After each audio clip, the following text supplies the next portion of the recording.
तांको तुमे गोटे उपदेश दब मु गोटे छोटिया देव बंधुची है गोटे पाप क्षमा करछि ना माने ना पर गोटे बानर को क्षमा कर देली अपराध करथिला दोष धर्म क्षमा कर कली युग रे राम भक्त माने 6टा पाप क्षमा करि देबे लक्षण कले मुंड वास्तविक खराब अरे संविधान तो जोड़िए ना माने ना पाप गोटे आउ तोर 6टा पाप उठ जाइला अरे अरे पागला जोड़ाए तो संविधान तू 6टा पाप उठाई रघुनाथ लक्षण पस तुम्हें दौ जन तुम्हें टी सुंदर भाव रे बुझ सहज रे बुझियो डेरी बुझ हे गुरुजी कह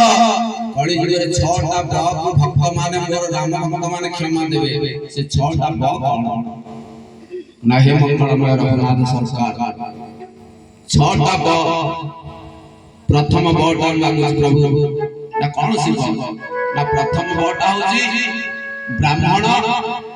वन्य श्रेष्ठ 36 पाटकर राजा 36 पाटकर गुरु ब्राह्मण गुरु माने सस अपराध कले मध्ये क्षमार पात्र ब्राह्मण मान मध्ये अपराध करे तो क्षमा राम भक्त माने क्षमा करबे रघुनाथ कोई कथा दै छै ना गला गोटाए बर बोले ब्राह्मण द्वितीय ना द्वितीय बाबा जे वैष्णव साधु संत भाई कथा प्रवचन वक्ता हरि कथा कहू कहू जल्दी किछि त्रुटि जे ताको बाडिया बाडी करी खाए खाए बटा तो विदाई कर